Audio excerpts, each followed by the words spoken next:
பிதாசுதன் பரிசுத்த ஆவியின் பெயராலே ஆமென். வாருங்கள் இறை மக்களே, இன்று புனித வெள்ளி. சிலுவை பாதை இறுகிப்போன இதயங்களையும் இளகிடச் செய்யும் இறைமகன் இயேசுவின் பாதை. அவமானமும் அவலமும் நிறைந்த வேதனையின் பாதை. துன்பங்களும் துயரங்களும் நிரம்பிய பாடுகளின் பாதை. நம் பாவங்களுக்கு பரிகாரமாக தன்னையே பலியாக தர முன்வந்த இயேசு அனுபவித்த சொல்லன்னா பாடுகள்தான் இந்த சிலுவை பாதை. ஏதோ 2000 ஆண்டுகளுக்கு முன்னால் நடந்து முடிந்துவிட்ட சாதாரண சம்பவம் அல்ல இது. நம் எண்ணங்களையும் உள்ளங்களையும் சீர்தூக்கி பார்க்க அழைக்கும் இயேசுவின் கல்வாரி அழைப்பு. அன்று அன்னை மரியாள் இயேசுவுடன் நடந்தார். சீமோன் இயேசுவின் சிலுவையை சுமந்தார். சீடர்கள் பயத்தால் ஆட்கொள்ளப்பட்டாலும் இயேசுவோடு சென்றார்கள். எருசலேம் மகளிர் இயேசுவின் நிலையை பார்த்து கண்ணீர் விட்டனர். வெரோனிகா வீரத்துடன் சென்று இயேசுவின் முகத்தை துடைத்தாள். இயேசுவோடு இன்று நாமும் பயணிக்கிறோம். நம் நிலைப்பாடு என்ன? இயேசுவுக்கு நாம் எந்த வகையில் உதவப் போகிறோம்? வெறுமனே வேடிக்கை பார்க்கப் போகிறோமா? ஒன்றும் செய்ய முடியாமல் மௌனம் சாதிக்கப் போகிறோமா? இயேசுவின் சிலுவையை சற்று நேரம் சுமக்கப் போகிறோமா? வீரத்துடன் இயேசுவின் முகத்தை துடைக்கப் போகிறோமா? அல்லது ஐயோ பாவம், இயேசுவை இப்படி செய்துவிட்டார்களே என்று புலம்பி அழப்போகிறோமா? அல்லது இயேசுவை அடித்து நொறுக்கி சிலுவையை சுமக்க வைத்தவர்களாக நாமும் ஆகப் போகிறோமா?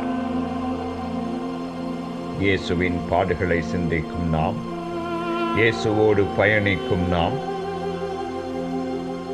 நமது வாழ்க்கையை சீர்தூக்கி அமைக்க புறப்படுவோம். உனது சிலுவையை நாள்தோறும் சுமந்து கொண்டு என்னை பின்செல் என்ற இயேசுவின் பொன்மொழிகளை பின்பற்றி இந்த கல்வாரி பாதை நம்மை நாமே புரிந்து கொள்ள, ஏற்றுக்கொள்ள, நம் வாழ்க்கையை மாற்றி அமைக்க மனதுருகி ஜெபிப்போம்.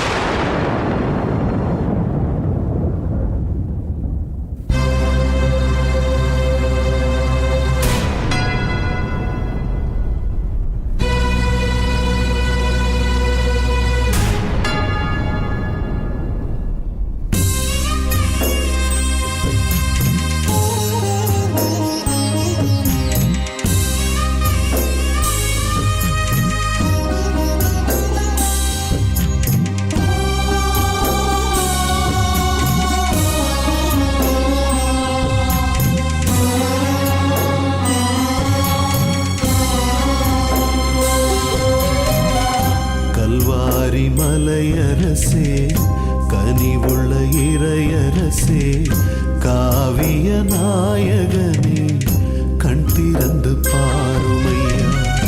கல்வாரி மலையரசே, கனிவுள்ள இறையரசே. மூப்பர்களான மத தலைவர்களின் சங்கம் ஒன்று கூடி எப்படி இயேசுவை ஒழிக்கலாம் என ஆலோசித்தனர். அப்பொழுது 12 சீஷர்களில் ஒருவனாகிய யூதாஸ் காரியோத்து இயேசுவை காட்டிக் கொடுக்கும்படி பிசாசினால் ஏவப்பட்டான். இயேசு சீடர்களுடன் ஜெபம் செய்யும் பொருட்டு ஒலிவ மலையில் இருந்தார்.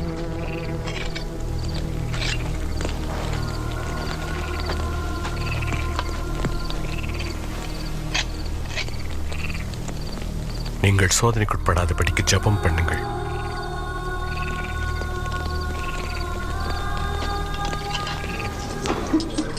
யூதாஸ் காரியோத்து 30 வெள்ளிக்காசுக்காக இயேசுவை காட்டிக் கொடுக்க துணிந்தான். இயேசுவோ மனுக்குலத்தின் பாவத்திற்காக தாம் மரிக்கப் போகும் நேரம் நெருங்கிவிட்டதை அறிந்து வியாகுலத்தோடு ஜெபித்துக் கொண்டிருந்தார்.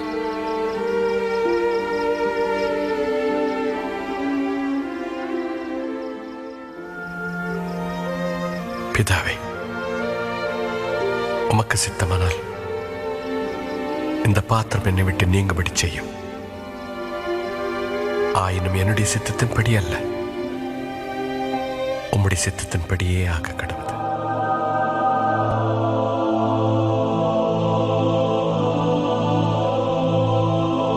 வானத்திலிருந்து ஒரு தூதன் தோன்றி அவனை பலப்படுத்தினான். அவருடைய வேர்வை இரத்தத்தின் பெருந்துளிகளாய் தரையில் விழுந்தது.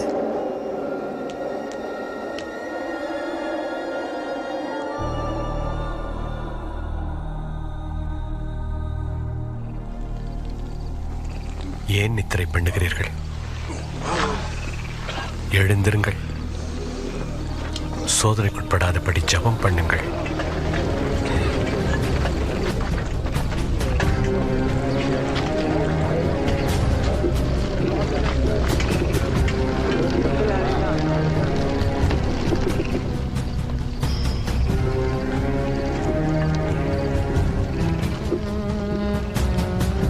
யூதாஸ்,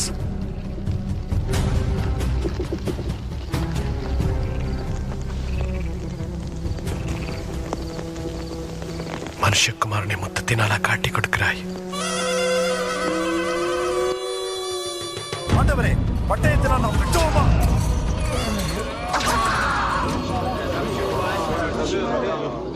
இவனை கைது செய்யுங்கள். போதும், நிறுத்துங்கள்.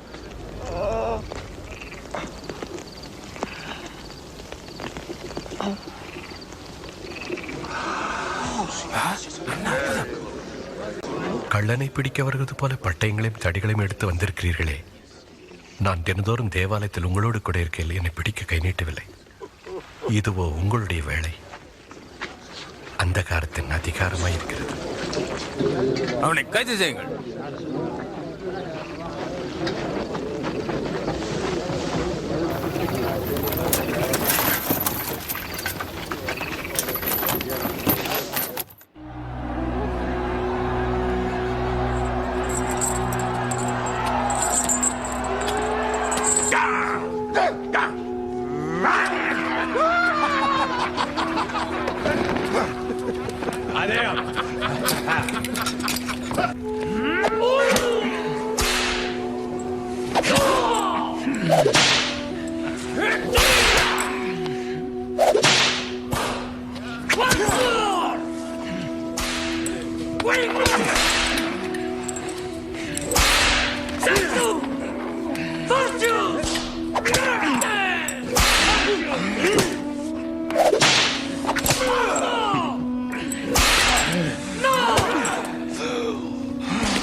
என்று சொன்ன என் இயேசுவின் நிலைமையை பார். குருதியில் நனைந்திருக்கும் இயேசுவின் முகத்தினை பார். பிலாத்துவின் முன்னே அநீதியின் தீர்ப்பிலே அமைதியில் நிற்பதை பார். பிலாத்துவின் முன்னே அநீதியின் தீர்ப்பிலே அமைதியில் நிற்பதை பார். கல்வாரி சிகரமதில் கல் நெஞ்ச கயவர்களா கருணையின் உருவம் கனிவான தெய்வம் சிலுவையில் தொங்கும் என் இயேசுவை பார், என் இயேசுவை பார். கல்வாரி சிகரமதில்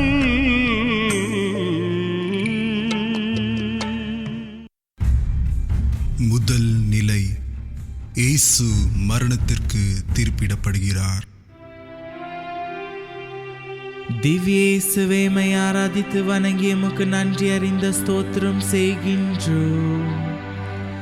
அது ஏனென்றால் உமது பாரமான திரு சிலுவை கொண்டு உலகத்தை மீட்டு ரட்சித்தீர்.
யூதர்களே, நான் இம்மனிதனில் யாதொரு குற்றமும் காணவில்லை. ஒரு நிரபராதிக்கு தண்டனை விதிப்பதை நான் என்றும் அனுமதிக்க மாட்டேன். இவன் மேல் உங்களுக்கு ஏன் இவ்வளவு பிடிவாதம்? விட்டு விடுவோம் இவனை. ஏய் இயேசுவே, நீர் இப்படி மௌனமாயிருந்தால் எப்படி? பேசு. இந்த மௌனமே உனக்கு எதிரியாக போகிறது. பேசும்.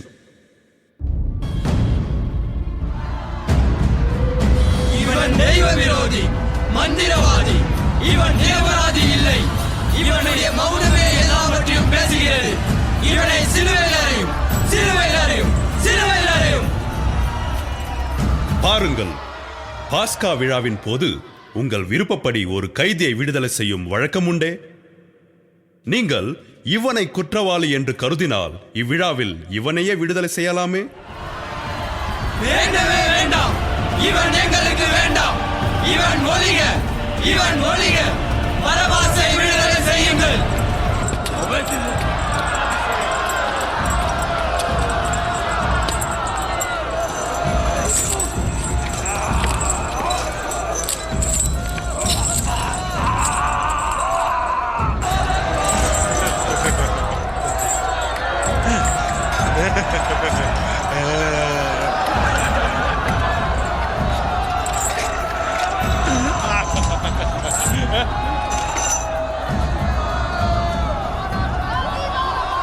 நீர் இவனை விடுதலை செய்தால் சீசருடைய நண்பராய் இருக்க முடியாது.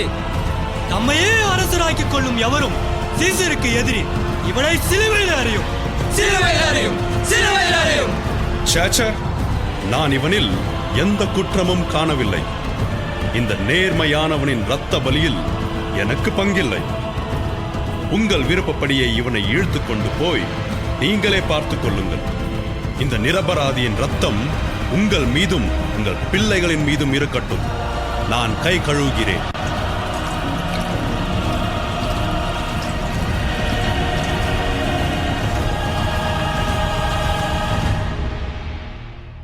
நமது வாழ்விலே எத்தனை பேரை நாம் தீர்ப்பிடுகிறோம்?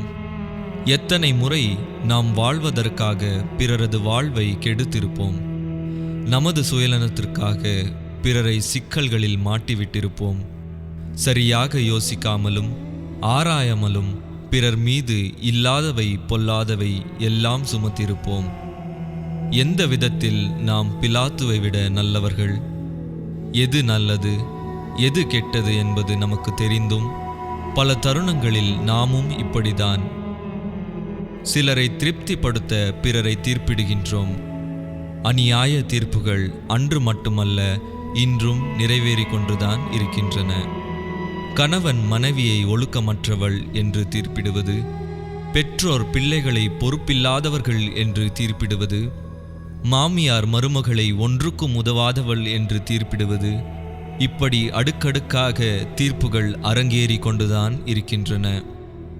பிலாத்து அவனது மனசாட்சியிலிருந்து தப்பித்து கொள்ள இயேசுவை கை கழுவியதைப் போல நாமும் உண்மைக்கு புறம்பாக தீர்ப்பிட விரைகின்றோம். நம்முடைய தீர்ப்புகள் பிறரை காயப்படுத்தாமல் பலருடைய வாழ்வை வளர்த்தெடுப்பதற்கு மட்டுமே பயன்படட்டும். நம் தீர்ப்புகள் உடனிருப்பவர்களை நெறிப்படுத்துவதற்கும் உருவாக்குவதற்கும் மட்டுமே உதவட்டும். ஜெபம். நானும் தீர்ப்பிடேன், இனிமேல் பாவம் செய்யாதே போ என்று விபச்சாரத்தில் பிடிப்பட்ட பெண்ணை பார்த்து சொன்ன இயேசுவே, எங்களுடைய சுயநலன்களுக்காக அடுத்தவர்களை வதைக்கின்ற மனநிலையை எங்களிடமிருந்து நீக்கியருளும். நாங்களும் உம்மை பின்பற்றி யாரையும் தீர்ப்பிடாமல் வாழ வரம் தாரும். ஆமென். எங்கள் பேரில் தயவாயிரம் சுவாமி, எங்கள் பேரில் தயவாயிரம். மரித்த விசுவாசிகளின் ஆன்மாக்கள் இறைவனுடைய இரக்கத்தினால் நித்தியலை பாற்றி அடைவார்களாக.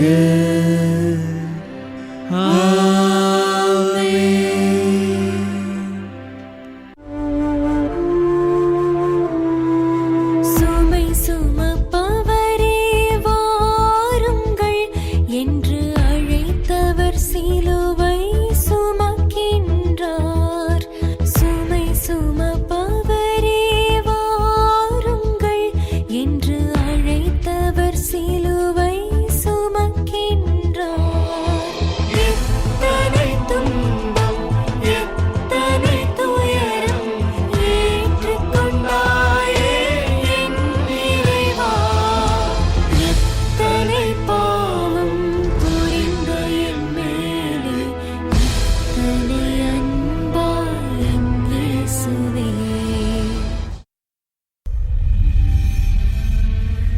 இரண்டாம் நிலை, இயேசுவின் தோள் மீது சிலுவை சுமத்தப்படுகிறது. திவ்ய இயேசுவே, மை ஆராதித்து வணங்கி எமக்கு நன்றி அறிந்த ஸ்தோத்திரம் செய்கின்றோம். அது ஏனென்றால் உமது பாரமான திரு சிலுவை கொண்டு உலகத்தை மீட்டு ரட்சித்தீர்.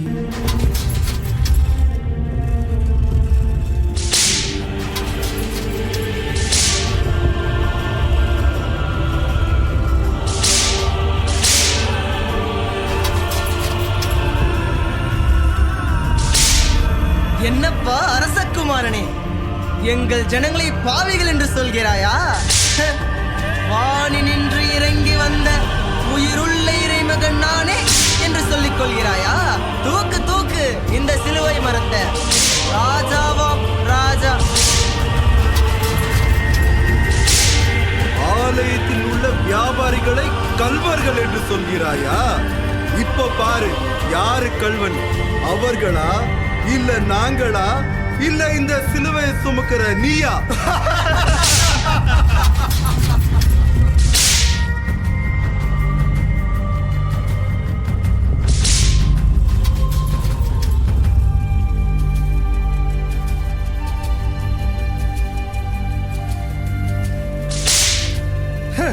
தூக்கப்பா சிலுவையை. ஏன் சிலுவை அவ்வளவு பாரமாயிருக்கா என்ன? இந்த உலகத்தையே மீட்க வந்தவன் அல்லவாப்பா நீ. இது என்னப்பா பாரம் உனக்கு? தூக்குங்க அரசரே, அரசரே தூக்குங்க உங்க சிலுவையே. ராஜாவாம் ராஜா. எங்கப்பா உன் அன்பு சீடர்கள்? நம் நண்பன் மார்க்கசுவின் காதை வெட்டினான் இவனுடைய சீடன்.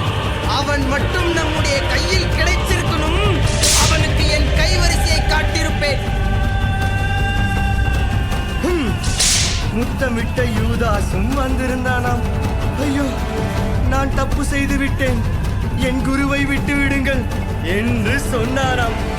இவனை விட்டு விடுவதா? ஏய், எடுடா சிலுவையை, சீக்கிரம் நட, ஏறு கல்வாரி மலைக்கு.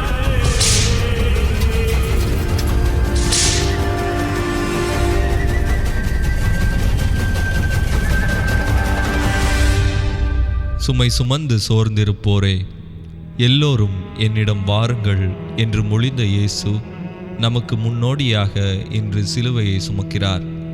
நம்மில் எத்தனை பேர் குடும்ப பொறுப்புகளை, ஆற்ற வேண்டிய கடமைகளை சிலுவைகளாக எண்ணி உதறி தள்ளுகின்ற உதவாத மனநிலையை கொண்டிருக்கிறோம்? வயது முதிர்ந்த பெற்றோர்களை இடத்தை அடைக்கும் குப்பைகளாக எண்ணி அப்புறப்படுத்தும் பொறுப்பற்ற மனநிலையை கொண்டிருக்கிறோம். நம்மில் பலர் தங்கள் அன்றாட சிலுவைகளையே சுமக்க விரும்புவதில்லை. நம் சிலுவைகள்தான் என்ன? பிள்ளைகளுக்கு பெற்றோர் சுமையா? பெற்றோருக்கு பிள்ளைகள் சுமையா? கணவனுக்கு மனைவியும் மனைவிக்கு கணவனும் சுமையா? பள்ளி மாணவனுக்கு பாடம் சுமையா? குடும்ப தலைவனுக்கு குடும்பம் சுமையா? இவையெல்லாம் சுமைகள் அல்ல, நாம் சுமக்க வேண்டிய சிறகுகள்.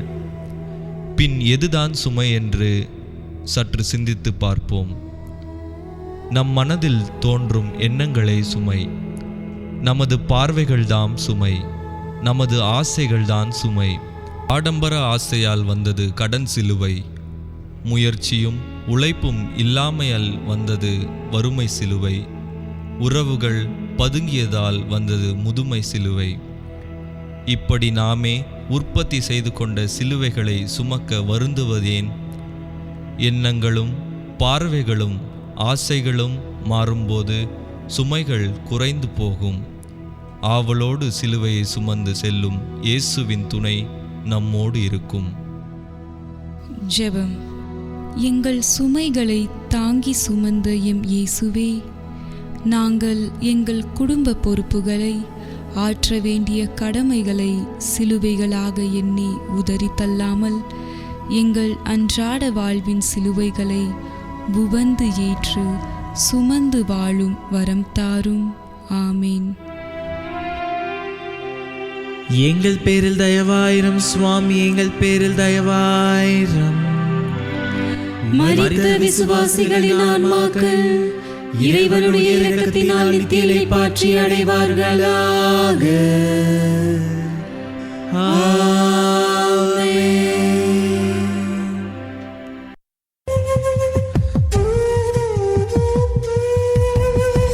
சிலுவையின் சுமையுள் தோள் மீது அழுத்த முதல் முறை இயேசு மண் மீது விழுந்தார். சிலுவையின் சுமையுள் தோள் மீது அழுத்த முதல் முறை இயேசு மண் மீது விழுந்தார். எனக்காகவோ எனக்காகவோ. மூன்றாம் நிலை. இயேசு முதல் முறை கீழே விழுகிறார். திவ்ய இயேசுவே, மை ஆராதித்து வணங்கி எமக்கு நன்றி அறிந்த ஸ்தோத்திரம் செய்கின்றோம். அது ஏனென்றால் உமது பாரமான திரு சிலுவை கொண்டு உலகத்தை மீட்டு ரட்சித்தீர்.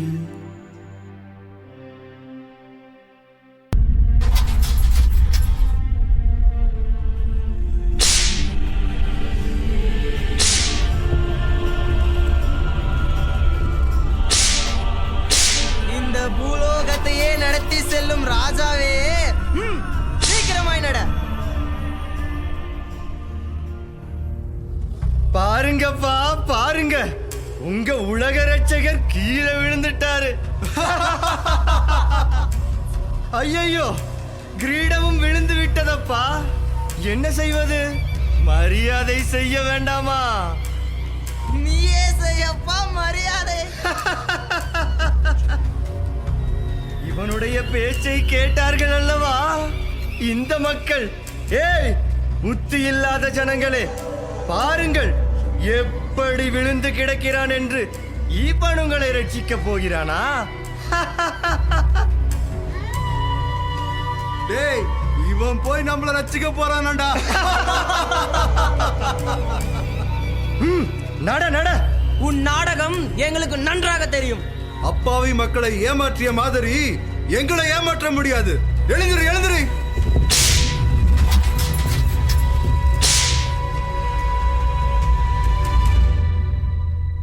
இன்று நம்மில் எத்தனை பேர் உயிரையும் உறவுகளையும் சிதைக்கும் போதையில் வீழ்ந்து கிடக்கிறோம்? உறவுகளையும் உணர்வுகளையும் வதைக்கும் எண்ணத்தில் வீழ்ந்து கிடக்கிறோம். நம்பிக்கையும் பாசத்தையும் தகர்க்கும் சந்தேகத்தில் வீழ்ந்து கிடக்கிறோம்.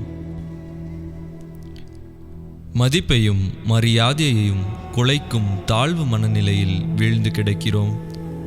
இன்று நாம் நன்றாக வாழ வேண்டும் என்பதற்காக எத்தனை முறை பிறரை வீழ செய்கிறோம்? நம்முடன் வாழும் ஏழை எளியவரை வீழ்த்தி அதில் வெற்றி காண எத்தனை முறை துடித்திருக்கிறோம்? சில வேளையில் சூழ்ச்சியாலும் பொறாமை தன்னலம் போன்ற எண்ணங்களாலும் பிறரை கீழே தள்ளுகிறோம். பிறரது வீழ்ச்சியில் மகிழ்ச்சி காணும் நமக்கும் இந்த படை வீரர்களுக்கும் என்ன வித்தியாசம்? இயேசு கீழே விழுகிறார். பாரமான சிலுவையின் கனத்தால் கீழே விழுகிறார்.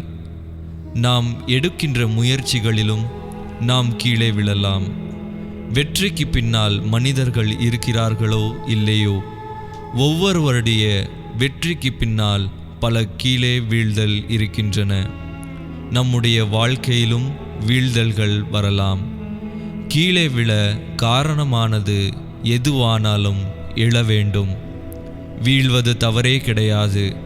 ஆனால் வீழ்ந்து கிடப்பதில் சுகம் கண்டு விடுவதுதான் தவறு. அடிக்கிறார்கள், உதைக்கிறார்கள், வெட்டுகிறார்கள், சுட்டு தள்ளுகிறார்கள், எரிக்கிறார்கள் என்று வீழ்ந்து கிடந்தால் மனிதம் எழுவது எப்போது? இறையாட்சி நிமிர்வது எப்போது? ஜெபம். வீழ்ந்த போதும் மீண்டெழுந்த இறைவா, எங்கள் அன்றாட வாழ்க்கையில் நாங்கள் எங்கள் வார்த்தைகளிலும் செயல்களிலும் வழுக்கி விழுவதை எண்ணி வருந்துகிறோம். உம்மை போல நாங்களும் எங்கள் வீழ்ச்சிகளில் துவண்டு விழாமல் துணிந்தெழுந்து பயணிக்க உமதருள் தாரும். ஆமேன். எங்கள் பேரில் தயவாயிரம் சுவாமி, எங்கள் பேரில் தயவாயிரம். மரித்த விசுவாசிகளின் ஆன்மாக்கள் இறைவனுடைய இரக்கத்தினால் நித்தியலை பாற்றி அடைவார்களாக.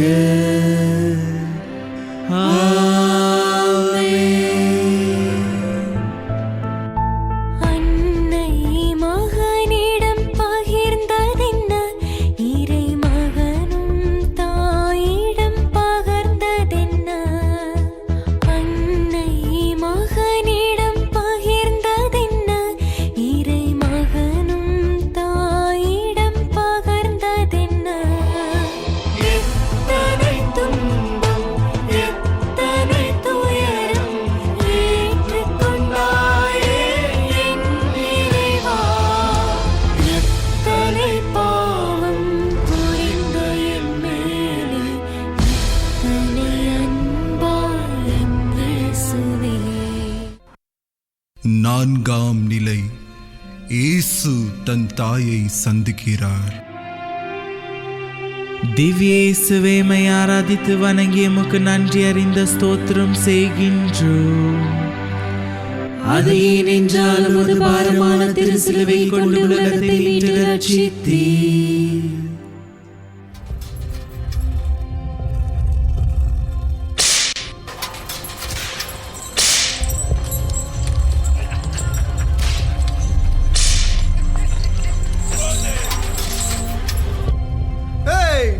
யாரம்மா நீ? ராஜா ராஜாதி ராஜா நடந்து கொண்டிருக்கிறார். வழிவிடு வழிவிடு. நகரம்மா வழிவிடு எங்களுக்கு. ஐயோ,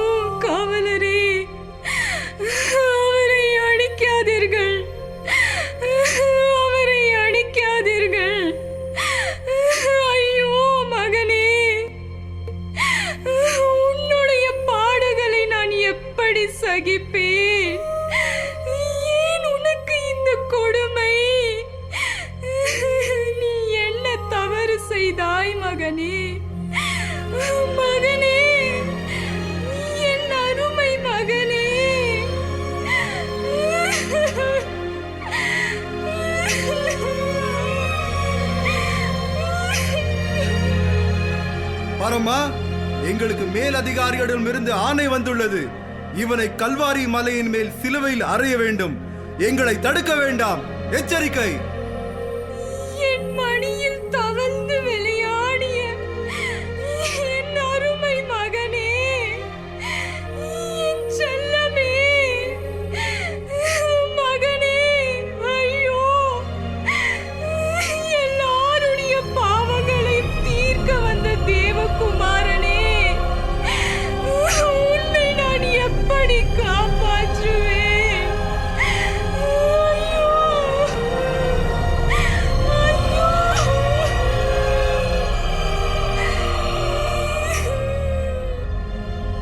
ஏய், அழுது புலம்பி எங்களுக்கு தொந்தரவு செய்யாதே. எங்கள் காரியங்களை கெடுக்காதே. போப்பா, தூரமா போ.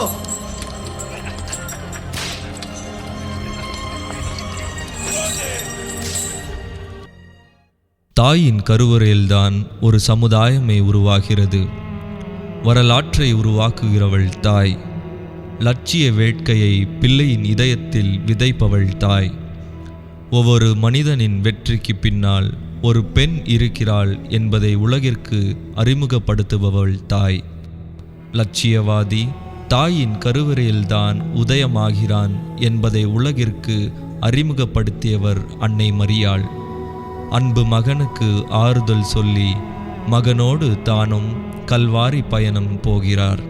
இதோ தள்ளாடி தடுமாறும் மகனின் முகத்தில் இரத்தம் சொட்ட சொட்ட பார்த்தபோது தாயின் இதயமே இரத்த கண்ணீர் வடிக்க வேண்டும்.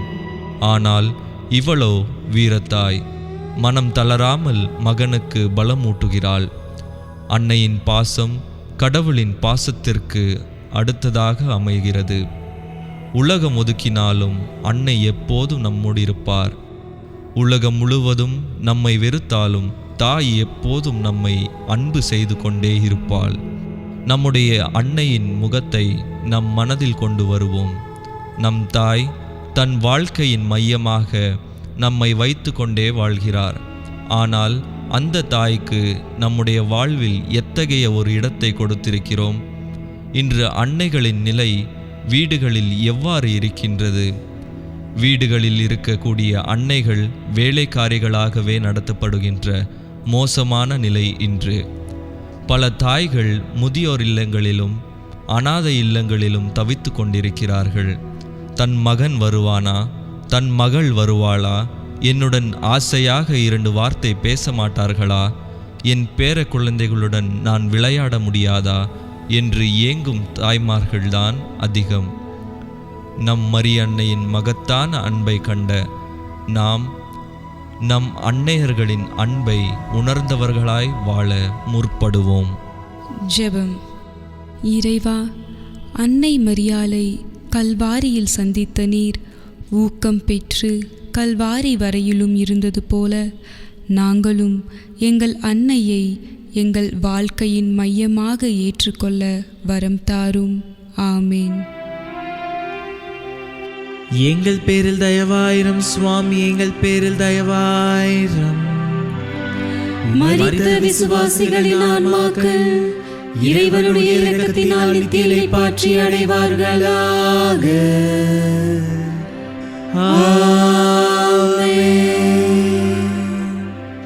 சீமோன் சிலுவை சுமக்கின்றார், சிறிது துயரம் குறைக்கின்றார், சிறிது துயரம் குறைக்கின்றார்.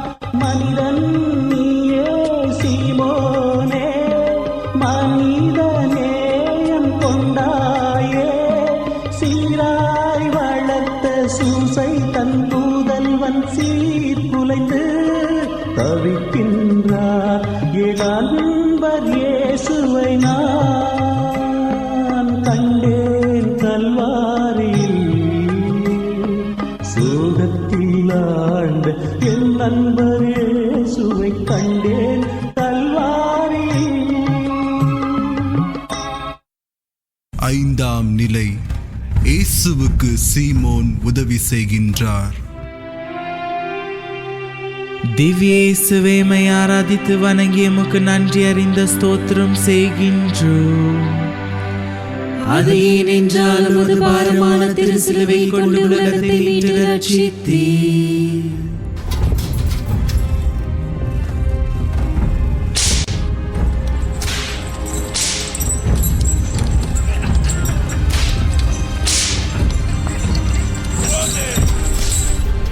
ஹேய் நண்பா, என்னடா இவன் இவ்வளவு களைத்து போய்விட்டான்? இந்த வேகத்தில் இவன் இப்படி நடந்தால் எப்படி கல்வாரி போய் சேர்வது? டே, இதெல்லாம் சும்மா நடிப்புடா. இப்படி மெதுவா நடந்தா விட்டு விடுவோமா என்ன? எப்படியாவது இவனை இழுத்து கொண்டு போய் சிலுவையில் அரைஞ்ச பின் தான் வீடு திரும்பி பாஸ்காவுக்கு தயார் செய்ய வேண்டும். என்ன செய்யலாம்? அதோ அவனை பிடி. அவனை பிடித்து இந்த சிலுவையை தூக்க சொல்வோம். ஐயோ, நான் எதற்கு சிலுவை தூக்க வேண்டும்? நான் என்ன தவறு செய்தேன்? என்னை விட்டு விடுங்கள்.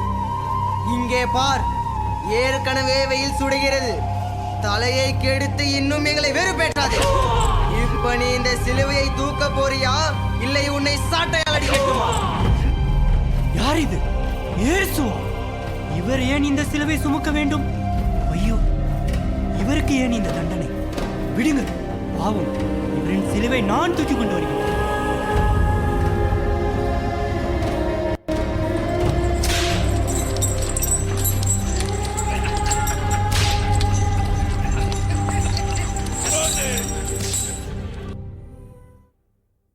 நம்மில் எத்தனை பேர் பிறருக்கு உதவிக்கரம் நீட்டுகிறோம்? வாழ்விழந்து வறுமையில் வாடும் ஏழைகளுக்கு என்றாவது உதவியிருப்போமா? தொடரும் துன்பங்களால் தளர்ந்து போன மக்களை சீமோன் போல தாங்கி பிடிக்க என்றைக்காவது முயற்சி செய்திருப்போமா? பிரதிபலன் பாராது உதவி செய்த சீமோன் எங்கே? நாம் எங்கே? நம்மில் பலர் பேசுவதோடு சரி, உதவிக்கரம் நீட்டுபவர்கள் வெகு சிலரே. இன்றைய உலகில் அனைத்திலும் ஒருவித அவசரம், எதிலும் பட்டும் படாமல் பத்திரமாக வாழும் மனநிலை. நமக்கு தெரியாதவர் என்பதற்காக ஆபத்து வேளைகளில் உதவி உதவி என்ற சத்தம் நம் காதுகளில் விழுந்தாலும் நமக்கேன் வம்பு என்று ஒதுங்கி போகும் மனநிலை நாளுக்கு நாள் அதிகரித்து கொண்டிருக்கிறது. நமக்கும் ஒரு நாள் அந்நிலை வரலாம் என்ற எண்ணம் நம்மிடையே வராததுதான் இதற்கு காரணம். துயரம் வந்தால் தூரம் போகும் உறவுகளாக இல்லாமல் நெருங்கி செல்லும் நெஞ்சங்களாக மாறுவோம். ஜெபம். துன்ப வேளையில் எங்கள் ஆறுதலே இறைவா. பார இதயத்தோடு வருபவர்களுக்கு பரிவோடு செவிமடுத்து உதவிக்கரம் நீட்டும் உயர்ந்த உள்ளத்தை எங்களுக்கு தந்தருளும். ஆமேன். எங்கள் பேரில் தயவாயிரம் சுவாமி, எங்கள் பேரில் தயவாயிரம். மரித்த விசுவாசிகளின் ஆன்மாக்கள் இறைவனுடைய இரக்கத்தினால் நித்தியலை பாற்றி அடைவார்களாக.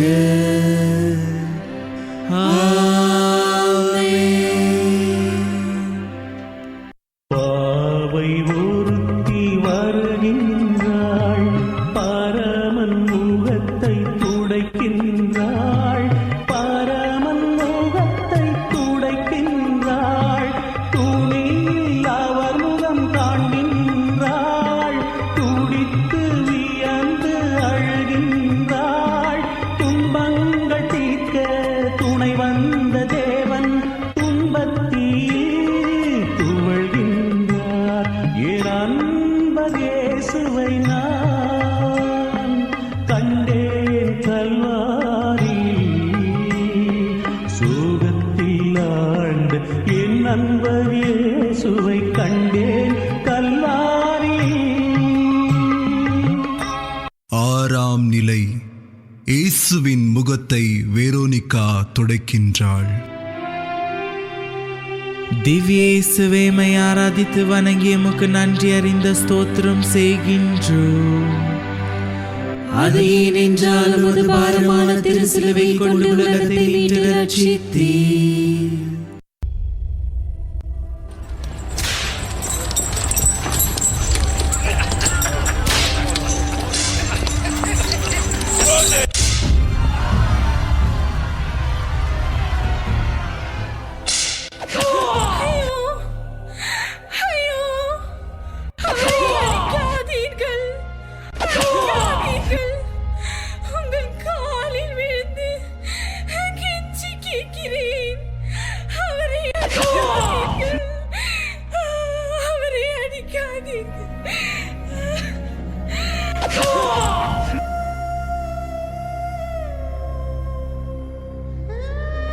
பெண்ணே, தள்ளிப்போ.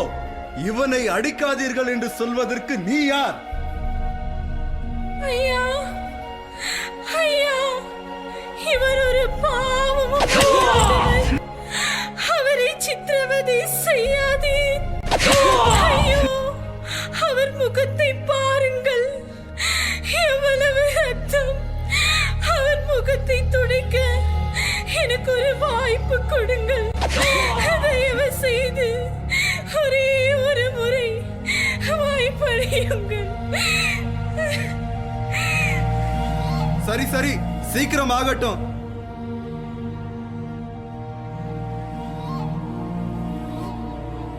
ஓஹோ, யாரெல்லாம் முகத்தை பார்க்க வேண்டும் என்று நினைக்கிறீங்களோ அவர்களெல்லாம் பார்த்துக் கொள்ளுங்கள்.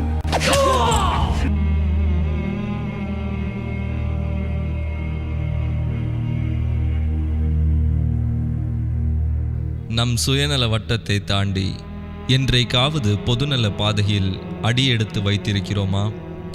உதவி கேட்க நிற்போரை கண்டும் காணாமல் எத்தனை முறை முகத்தை திருப்பியிருப்போம்? கேட்காமல் உதவிய வெரோனிகா முன் கேட்டும் உதவி செய்யாமல் நிற்கும் நாம் யார்? வெரோனிகாவை போல எத்தனை நல்லுள்ளங்களை இன்று நாம் பார்க்க முடிகிறது? இன்று நன்மையான செயல்களை செய்ய முன்வருபவர்கள் எத்தனை பேர்? நல்லது செய்ய முன் வரும்போது மனத்துணிவு தானாக வந்துவிடும். நன்மை செய்ய நல்ல மனம் இருந்தாலும் கூட நம்மை பற்றி என்ன சொல்வார்கள் என்று பயந்து ஒதுங்குபவர்களே அதிகம். இந்த உலகிற்கு எதை தருகிறோமோ அதை தான் மீண்டும் பெற்றுக்கொள்வோம். மனிதர்கள் எதை அதிகம் அனுபவிக்கிறார்களோ அதையே திரும்ப தருகிறார்கள். நாம் கொடுக்கும் கருணை, உதவி, பாராட்டு, புரிந்து கொள்ளுதல், இரக்கம், மன்னிப்பு அடுத்தடுத்த மனிதர்களிடம் சென்று கொண்டே இருக்கும். ஆனால் வெரோனிகால் செய்த துணிச்சலான செயலால் அவளுக்கு எந்த ஆதாயமும் கிடைக்கவில்லை. அது இயேசுவுக்கே ஆதரவாக இருந்தது. நாம் செய்யும் செயல் பிறருக்கு உதவியாக இல்லாவிட்டாலும் உவத்திரமாக அமையக்கூடாது. ஜெபம். எங்களுக்காக இன்னுயிர் நீத்த இயேசுவே, எங்கள் குழப்பத்தையும் குற்ற உணர்வையும் நீக்கி வெரோனிகாவைப் போல தேவைப்படும் ஒவ்வொருவருக்கும் நாங்கள் இயன்றதை செய்யவும் அன்புடன் உதவவும் தாராள மனதையும் மனித நேயத்தையும் நிறைவாக தந்தருளும். ஆமேன். எங்கள் பேரில் தயவாயிரம் சுவாமி, எங்கள் பேரில் தயவாயிரம். மரித்த விசுவாசிகளின் ஆன்மாக்கள் இறைவனுடைய இரக்கத்தினால் நித்தியலை பாற்றி அடைவார்களாக.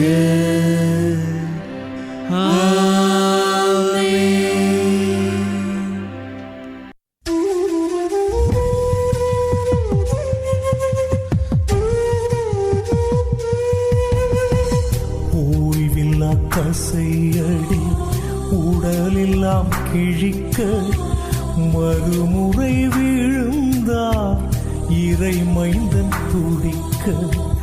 ஓய்வில்லா கசையடி உடல் எல்லாம் கிழிக்க மறுமுறை விழுந்தார் இறை மைந்தன் துடிக்க. எனக்காகவோ எனக்காகவோ. ஏழாம் நிலை. இயேசு இரண்டாம் முறை கீழே விழுகிறார். திவ்ய இயேசுவை ஆராதித்து வணங்கி எமக்கு நன்றி அறிந்த ஸ்தோத்திரம் செய்கின்றோம். அது ஏனென்றால் உமது பாரமான திரு சிலுவை கொண்டு உலகத்தை மீட்டு ரட்சித்தீர்.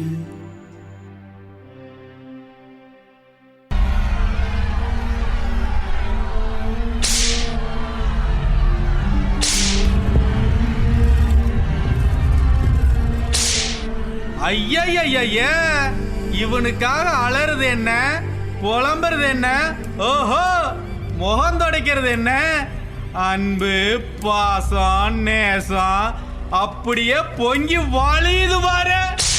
இவன் தனது மந்திர சக்தியால் எத்தனை மக்களை மயக்கி இருக்கிறான் பாருங்கள் வீரர்களே. இவனை இப்படியே விட்டால் எதை வேண்டுமானாலும் செய்வான். இழுத்துச் செல்லுங்கள் இவனை. எருசலேம் தேவாலயத்தை இடிச்சு 3 நாள்ல கட்டுவேன்னு சொன்னையே. இப்ப நீ எழுந்து நடப்பாக்கலாம். அது மட்டுமா, இறந்த பின் உயிர் தெழுந்து வருவாய் என்று சொன்னாயே, உன்னால முடியுமா? உயிரோடு இருக்கும் போதே இத்தனை முறை விழுகிறியப்பா, நீயாவது உயிர் தெழுந்து வர்றதாவது. முதல்ல எழுந்துரு எழுந்துரு.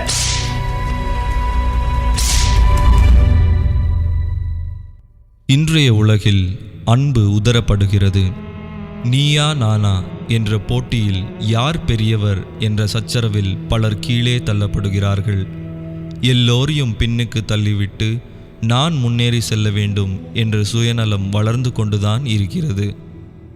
மனம் வலுவானது, உடல் வலுவற்றது என்று இயேசு ஒரு முறை பேதுருவிடம் கூறினார். சிலுவை பாதையில் நைந்து போன அவருடைய உடல் வலிமை இழந்தது. தள்ளாடி தள்ளாடி நடந்த இயேசு 2ஆம் முறை கீழே விழுகிறார். விழுந்த அவர் கல்வாரி முகட்டை பார்க்கிறார். தன் தந்தையின் திருவுள்ளத்தை நிறைவேற்ற எழுகிறார். ஆனால் நாம் கிறிஸ்துவர்கள் என்று சொல்லிக்கொண்டு கிறிஸ்துவிற்கும் கிறிஸ்துவ மதிப்பீடுகளுக்கும் எதிராக செய்கிற நம்முடைய ஒவ்வொரு செயல்களினாலும் இன்னமும் இயேசு கீழே விழுந்து கொண்டேதான் இருக்கிறார். நமது வாழ்க்கையில் எத்தனை பேர் பிரச்சனை தவிர்ப்பதாக எண்ணிக்கொண்டு வாழ்க்கையை வாழாமலே முடித்து கொள்கிறார்கள். வாழ்க்கை என்றால் 1000 இருக்கும், பள்ளம் மேடு என்று நிறைந்தது தானே பாதை. பாதையில் வருகின்ற தடைகளை எல்லாம் பட்டியலிட்டு கணக்கு எடுத்து கொண்டிருந்தால் பயணத்தை துவங்குவது எப்போது? பாவ கட்டுகளை அவிழ்த்து விடுவோம், மனிதராக மாறுவோம், மனிதராக வாழ்வோம். விழுவோரும் எழ வேண்டும், விழ செய்வோரும் எழ வேண்டும். புகழ், மதிப்பு, இருமாப்பு, கர்வம், செல்வம், இகழ்ச்சி, பகைமை, மனக்கசப்பு, பிளவு போன்ற ஈர்ப்பு சக்திகளை மீறி எழுவோம். ஜெபம். வலுவிழந்த நிலையில் 2ஆம் முறையும் விழுந்து எழுந்த எம் இயேசுவே, பல்வேறு விதமான அடிமைத்தலங்களிலும் சுயநல வலைகளிலும் சிக்கித் தவிக்கும் நாங்கள் எழுந்து நிற்க ஆற்றல் தாரும். ஆமேன். எங்கள் பேரில் தயவாயிரம் சுவாமி, எங்கள் பேரில் தயவாயிரம். மரித்த விசுவாசிகளின் ஆன்மாக்கள் இறைவனுடைய இரக்கத்தினால் நித்தியலை பாற்றி அடைவார்களாக.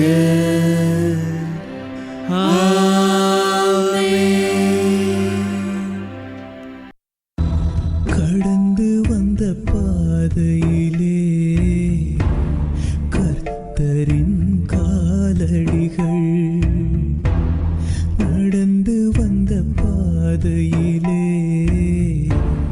நாதனின் காவியங்கள், கடந்து வந்த பாதையிலே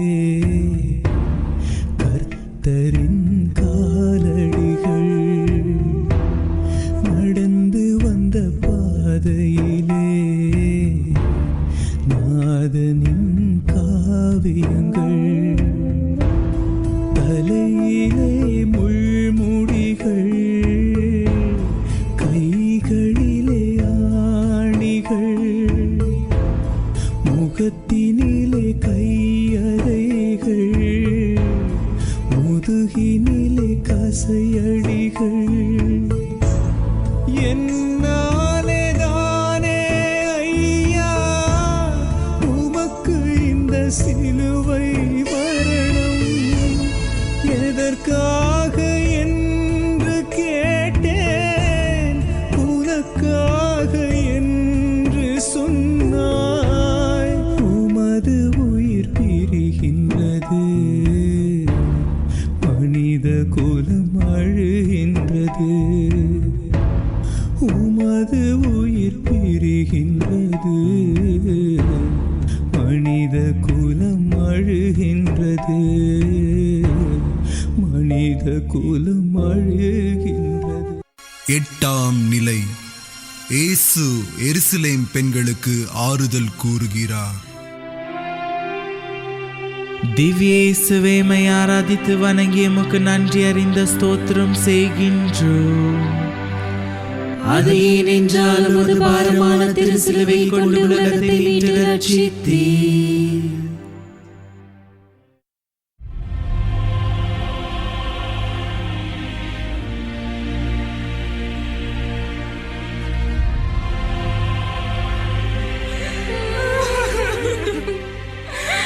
உலகின் பாவங்களை போக்க வந்தவரே, உலகுக்கு பார்வை அளித்தவரே, இந்த கொடூரத்தை எங்கள் கண்களால் பார்க்க முடியவில்லையே. ஐயோ சுவாமி, எங்களால் ஒன்றும் செய்ய முடியவில்லையே. எங்களை மன்னியும் சுவாமி, எங்களை மன்னியும்.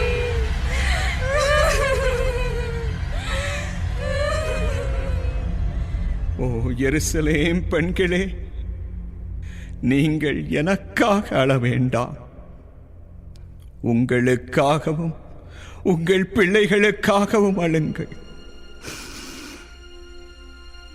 இந்த பச்சை மரத்திற்கே இந்த கதி என்றால் இன்னும் பட்ட மரத்திற்கு என்ன ஆகுமோ? ஆஹா, என்ன பேச்சு, என்ன சொற்பொழிவு இங்கே! போதுமடா புத்தி சொன்னது. உன் போதனையை நிறுத்திவிட்டு நட நட, சீக்கிரமாய் நட. பாராட்டணும் அப்பா, ரொம்ப பாராட்டணும். மற்றவர் மேல் இவனுக்கு இருக்கும் பாசத்தை பாராட்டணும். இவ்வளவு அடித்தும் பாரத்தை சுமத்தியும் இவன் இன்னும் போதிக்கிற விடல பாரு. இவன் நிஜமாவே கடவுளின் மகனா இருப்பானோ? ஏய், என்னடா நீயும் முட்டாள் மாதிரி பேசுற?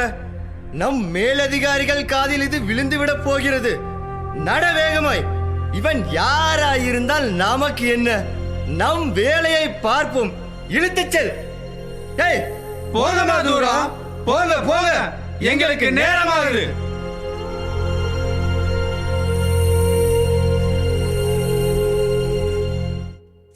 பிறர் துன்பத்தை என்றைக்காவது நம் துன்பமாக எண்ணிருக்கிறோமா?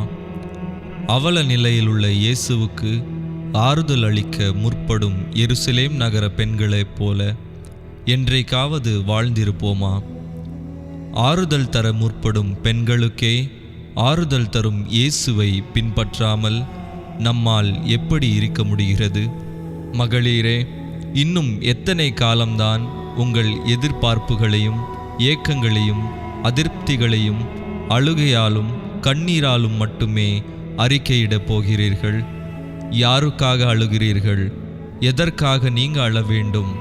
என்னுடைய மகன் படித்து பட்டம் பெறுவான் என்று கற்பனைகளை வளர்த்து கொண்டிருக்கும் தாயின் எதிர்பார்ப்புகளை தவிடு பொடியாக்கிவிட்டு ஊர் சுற்றி திரியும் மகன்களின் நிலை கண்டு அழ வேண்டும். தனது குடும்ப நிலையை மறந்து குடித்து கும்மாளம் போடும் பொறுப்பில்லாத கணவர்களை நினைத்து அழ வேண்டும். திருமணமாகி மருமகள் என்ற உரிமை பெற்றதும் உறவுகளை பிரிக்கின்ற பெண்களுக்காக அழ வேண்டும். படிக்கும் வயதிலே தெருக்களில் சுற்றித் திரியும் குழந்தைகளின் நிலை கண்டு அழ வேண்டும். பிஞ்சு குழந்தைகளின் நெஞ்சில் நஞ்சை விதைத்து அவர்களை மாய உலகிலேயே வாழ வைக்க துடிக்கும் மீடியாக்களின் வக்கிர போக்கை கண்டு அழ வேண்டும். கணவன் மனைவி தொடர் சண்டையில் சந்தேகத்தில் குழந்தைகளின் எதிர்காலத்தை நினைக்காமல் எடுத்த முடிவுகளுக்காக அழ வேண்டும். பணம், பதவி, வேலை என்று குடும்பத்துடனான உறவை துண்டித்து குழந்தைகளுடன் நேரத்தை ஒதுக்க மறந்ததை நினைத்து அழ வேண்டும். அதனால் தான் இயேசு எனக்காக அழ வேண்டாம், உங்களுக்காகவும் உங்கள் பிள்ளைகளுக்காகவும் அழுங்கள் என்று கூறினாரோ? ஜெபம். எனக்காக அழ வேண்டாம், உங்களுக்காகவும் உங்கள் பிள்ளைகளுக்காகவும் அழுங்கள் என்று மொழிந்த இயேசுவே, இந்த உலகில் ஒவ்வொரு மனிதருக்கும் நாங்கள் நம்பிக்கையாகவும் ஆறுதலாகவும் இருந்திட நல்ல மனதை தந்தருளும். ஆமேன். எங்கள் பேரில் தயவாயிரம் சுவாமி, எங்கள் பேரில் தயவாயிரம். மரித்த விசுவாசிகளின் ஆன்மாக்கள் இறைவனுடைய இரக்கத்தினால் நித்தியலை பாற்றி அடைவார்களாக.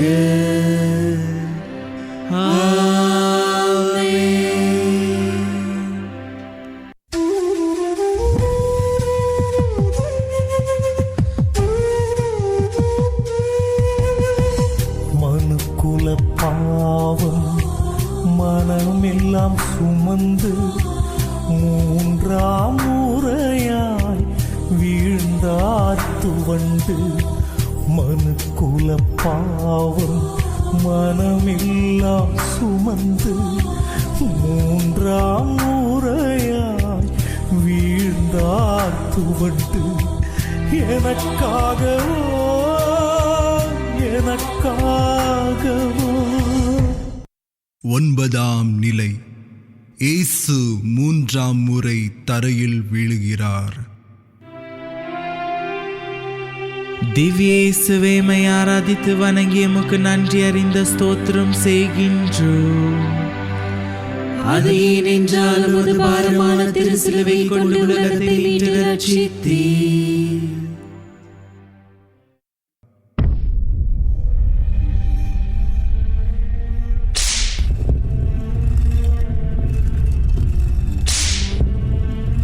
நான் ஒரு வார்த்தை சொன்னால் போதும், என் வானதூதர்கள் வந்து என்னை காப்பாற்றுவார்கள் என்று சொன்னாயடா. எவ்வளவு தைரியம் உனக்கு! எங்கப்பா வானதூதர்கள்? ரக்கையை கட்டி கொண்டு பறந்து வருவார்களோ என்னமோ. கூப்பிடு கூப்பிடு, இப்பவே கூப்பிடு, நாங்களும் அவர்களை பார்க்கிறோம். பாவம், மறுபடியும் விழுந்து விட்டான் பாரு. உலகத்தையே ஆளுவேன், இந்த உலகத்தையே ரட்சிப்பேன் என்று அழுத்தி அழுத்தி 100 தடவை சொன்னானே. இப்ப பாரு, மறுபடியும் தரையில விழுந்துட்டா. இவனை இப்படியே விட்டு விட்டால் நம் வேலை முடியாது. இழுத்து சென்னுங்கள் அவனை. விழுந்த போதெல்லாம் எழுந்த இயேசுவைப் போல எத்தனை முறை எழுந்திருப்போம்? சிறு துன்பம் என்றாலே சுருண்டு படுத்துக்கொண்டு முயற்சியே இல்லாமல் எத்தனை முறை வாழ்ந்திருப்போம்? வீழ்வதே எழதான் என்று வாழ்ந்து காட்டிய இயேசுவை எப்படி நாம் வாழ்வில் பிரதிபலிக்கப் போகிறோம்? கீழே விழுவதால் நம் வாழ்வு முடியப் போவதில்லை. எழுதலில்தான் வாழ்வின் நியதி உள்ளது. வீழ்ந்து எழுகின்ற போது கிடைக்கும் அனுபவமும் முயற்சியும் தனி மகிழ்வை கொடுக்கும். இயேசு ஒரே பயணத்தில் 3 முறை தரையில் விழுகின்றார். 3 முறையும் தனி அனுபவத்தோடும் சிந்தனையோடும் எழுந்து நடந்தார். நம்மில் பலர் வாழ்வில் தடுமாறி வீழ்ந்தவரை கண்டு நகைக்கின்றோம். வறுமையாலும் எதிர்பாராத துன்பத்திலாலும் வஞ்சகத்தாலும் வீழ்ந்தவரை கண்டு காணாமல் போகின்றோம். வீழ்ந்தவரை சகோதரனாக சகோதரிகளாக பார்க்கிறோமா? கை தூக்கிவிட முனைக்கின்றோமா? மாறாக முகம் சுளிக்கின்றோம். நம்மை சுற்றி நடக்கும் வீழ்தல்களை நாம் நினைத்து பார்ப்போம். நாம் மறுபடியும் மறுபடியும் எதனால் வீழ்கின்றோம்? எது நம்மை வீழ்த்துகிறது? வீழ்தல் இல்லாமல் பயணமில்லை. ஆசையில் தடுமாறி பாவத்தில் விழுகின்றோம். கோபத்தில் தடுமாறி பகையில் விழுகின்றோம். இப்படி தட்டு தடுமாறி விழுந்து எழுந்துதான் பயணம் செய்கிறோம். நம்மால் எழவே முடியாதா? துணிவோடு நம்பிக்கையோடு விருப்பத்தோடு முயற்சி செய்கிற போது எந்த தடுமாற்றத்திலிருந்தும் வீழ்தலிலிருந்தும் நாமும் இயேசுவைப் போல உறுதியாக எழுந்து பயணிக்க முடியும் என்பதை உணர்வோம். ஜெபம். 3ஆம் முறையும் முயன்று எழுந்த இயேசுவே, பல்வேறு விதமான போதைகளுக்கு அடிமைகளாகி மாயாஜாலங்களில் விழுந்து கிடக்கும் நாங்கள் உம் ஒளி பெற்று தன் நிலை அறிந்து எழ அருள் தாரும். ஆமேன்.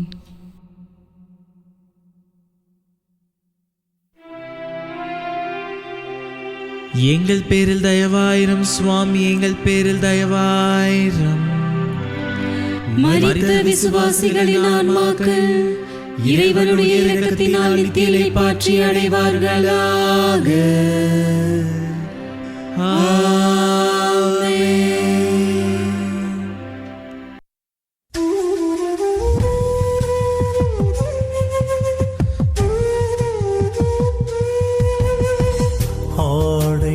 களைய அவமானம் ஏற்றார். சதைகள் கிழிந்து வலியெல்லாம் சுமந்தார். ஆடைகள் களைய அவமானம் ஏற்றார். சதைகள் கிழிந்து வலியெல்லாம் சுமந்தார். எனக்காகவோ எனக்காகவோ. 10ஆம் நிலை. இயேசுவின் ஆடைகள் களையப்படுகின்றன. திவ்ய இயேசுவே, மை ஆராதித்து வணங்கி எமக்கு நன்றி அறிந்த ஸ்தோத்திரம் செய்கின்றோம். அது ஏனென்றால் உமது பாரமான திரு சிலுவை கொண்டு உலகத்தை மீட்டு ரட்சித்தீர்.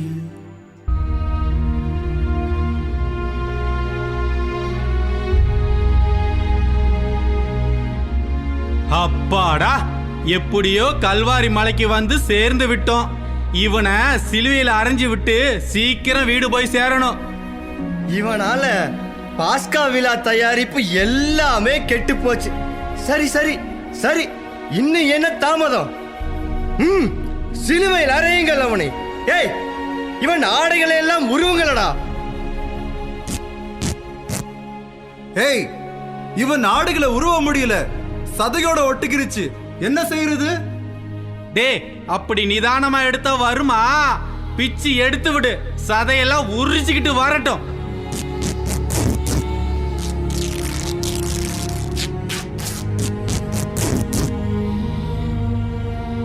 அப்பா, பிச்சு எடுத்தாச்சு. இந்த துணியை இப்ப என்ன செய்யறது? இவன் ஆடை மீது சீட்டு போடலாம்டா. யாருக்கு சீட்டு விழுதோ அவனை இந்த உடையை எடுத்துக்கட்டும். என்ன சொல்ற? போடு, சீட்டு போடு சீக்கிரமா.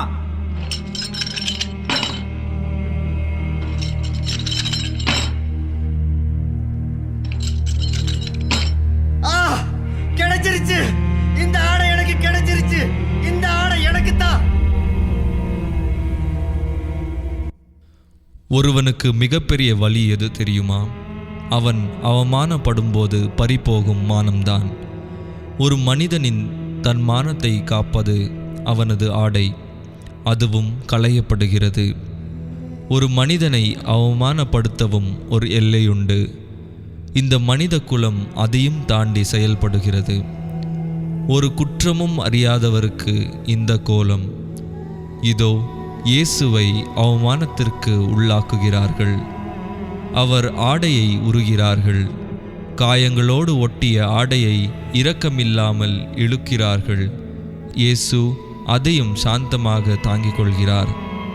ஆடைகளையும் களைய மனம் கொண்ட இந்த மனித குலத்தில் நாமும் பங்காளிகள்தாம். எனவே இதற்கு நாமும் பொறுப்பு வகிக்கிறோம். இன்றும் இதுபோல் வேண்டாதவரை அவமானப்படுத்தும் செயல்களில் இறங்குகிறோம். ஒன்றும் இல்லாதோரை, வறியோரை, துன்பத்தில் துவழ்வோரை மேலும் துன்புறுத்தும் போது மனிதநேயம் மறுக்கப்படுகிறது என்பதை உணர்கிறோமா? இயேசு இழந்த ஆடையை தர வேண்டுமென்றால், இயேசு பெற்ற அவமானத்திற்கு விலை கொடுக்க வேண்டுமென்றால் நாம் மனம் மாற வேண்டும். நம் மனதோடு ஒட்டியிருக்கும் வக்கிர செயல்கள் உரியப்பட வேண்டும். சுயநல எண்ணங்கள் களையப்பட வேண்டும். சூழ்ச்சி எண்ணங்கள், குறுக்கு வழிகள், பிறரின் நற்பெயரை கெடுக்கும் தீய பேச்சுகள் அகற்றப்பட வேண்டும். இன்று நமது அன்றாட வாழ்க்கையில் தினம் தினம் சக மனிதர்களை கூனி குறுக வைக்கும்போது, உடன் வாழும் மனிதர்களின் இயலாமையிலே குளிர்காயும் போது, அடுத்தவரின் வறுமையை காசாக்க நினைக்கும்போது மீண்டும் மீண்டும் மனிதர்களில் இயேசு நிர்வாணப்படுத்தப்படுகிறார். எப்போது எல்லாம் நம்முடைய வார்த்தைகள், பார்வைகள், சிந்தனைகள், உடல் அசைவுகள் ஒருவரை அவமானப்படுத்துகிறதோ அப்போது எல்லாம் இயேசுவையே அவமானப்படுத்துகிறோம், நிர்வாணப்படுத்துகிறோம் என்பதை நினைவில் கொள்வோம். ஜெபம். அன்பு இயேசுவே, உமக்கு நேர்ந்த அவமானம் கண்டு உருகும் நாங்கள் எங்கள் குடும்பங்களிலும் சமூகத்திலும் மனிதத்தை அவமானப்படுத்தாமல் மனித மாண்பையும் பிறர் நலத்தையும் பேணி காக்கும் வரம் தாரும். ஆமீன். எங்கள் பேரில் தயவாயிரம் சுவாமி, எங்கள் பேரில் தயவாயிரம். மரித்த விசுவாசிகளின் ஆன்மாக்கள் இறைவனுடைய இரக்கத்தினால் நித்தியலை பாற்றி அடைவார்களாக.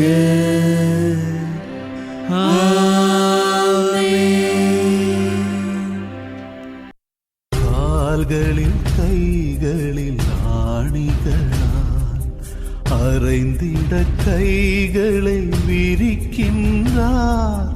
வானுக்கும் மண்ணுக்கும் இடையினிலே வரங்களை தருபவர் துடிக்கின்றார். கல்வாரியே கல்வாரியே, கடவுளின் மகன் நிலை கண்டாயா? ஆணிகளாலே அறையப்பட்ட அன்பரின் நிலையினை கண்டாயா? அன்பரின் நிலையினை கண்டாயா?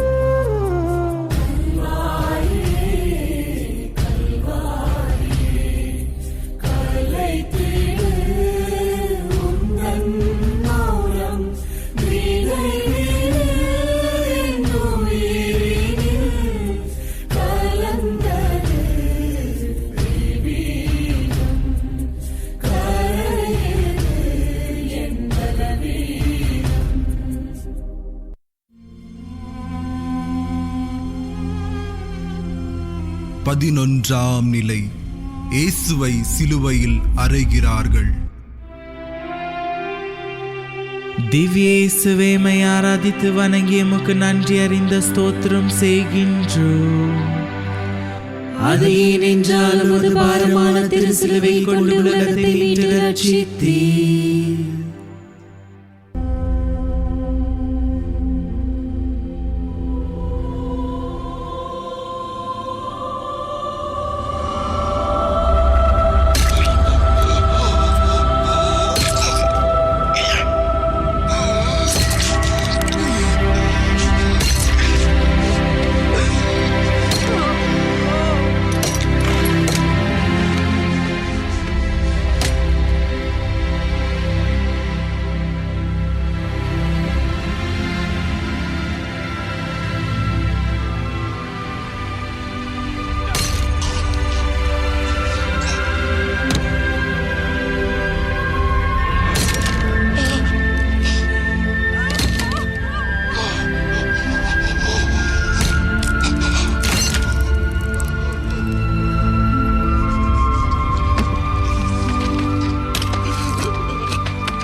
எப்படி மாறிடுச்சு பாரு இவன் வாழ்க்கை.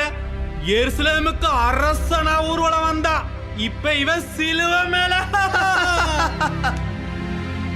எல்லாரும் பாருங்க, ஏரோதுக்கு எதிரா, எங்கள் மேலதிகாரிக்கு எதிரா, மறைநூல் அறிஞர்களுக்கு எதிரா வேலை செஞ்சா என்ன கதின்னு நல்லா பாருங்க.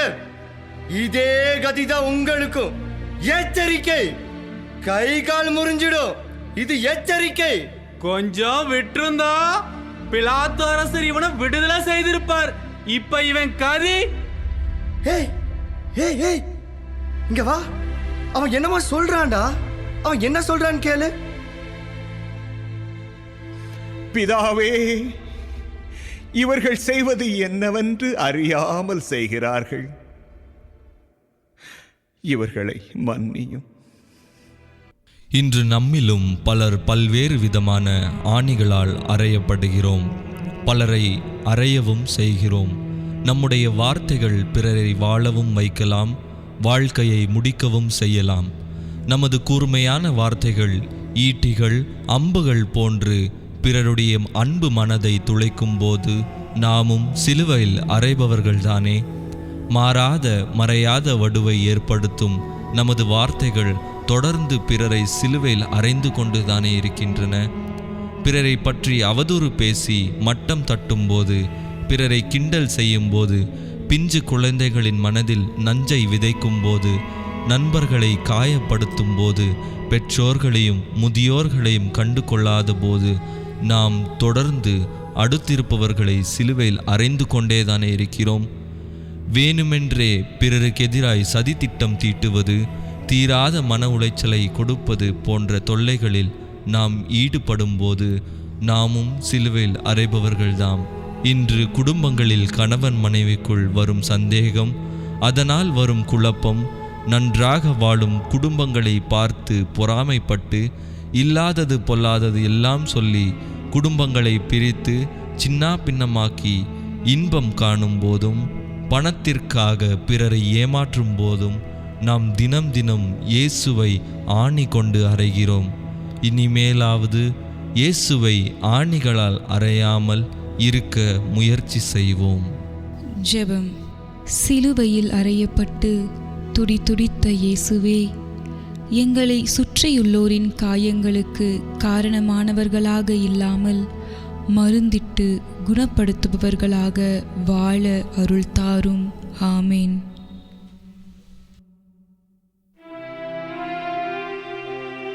எங்கள் பேரில் தயவாயிரம் சுவாமி, எங்கள் பேரில் தயவாயிரம். மரித்த விசுவாசிகளின் ஆன்மாக்கள் இறைவனுடைய இரக்கத்தினால் நித்தியலை பாற்றி அடைவார்களாக.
பன்னிரண்டாம் நிலை. இயேசு சிலுவையில் உயிர் விடுகிறார். திவ்ய இயேசுவே, மை ஆராதித்து வணங்கி எமக்கு நன்றி அறிந்த ஸ்தோத்திரம் செய்கின்றோம். அது ஏனென்றால் உமது பாரமான திரு சிலுவை கொண்டு உலகத்தை மீட்டு ரட்சித்தீர்.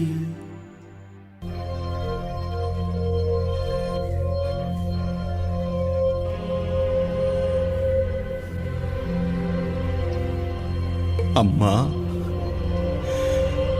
அம்மா, இதோ உன் மகன். அருளப்பரே, இதோ உன் தாய்.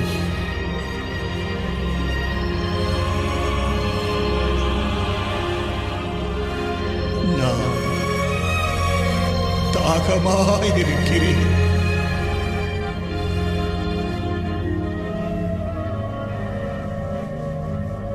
என் இறைவா, என் இறைவா, ஏன் என்னை கைவிட்டே?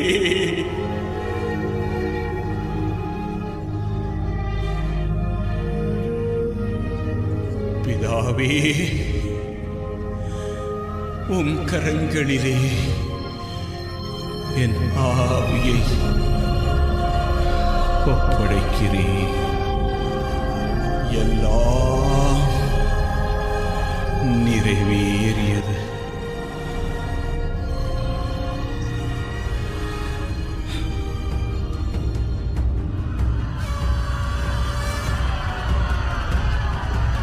என்ன ஆச்சரியம்! இவன் உயிர் விடும்போது உலகமே இருண்டு விட்டதே. ஐயோ, இருள், எங்கும் இருள். அதோ பார், எருசலேம் தேவாலயத்துக்கு என்ன ஆயிட்டு?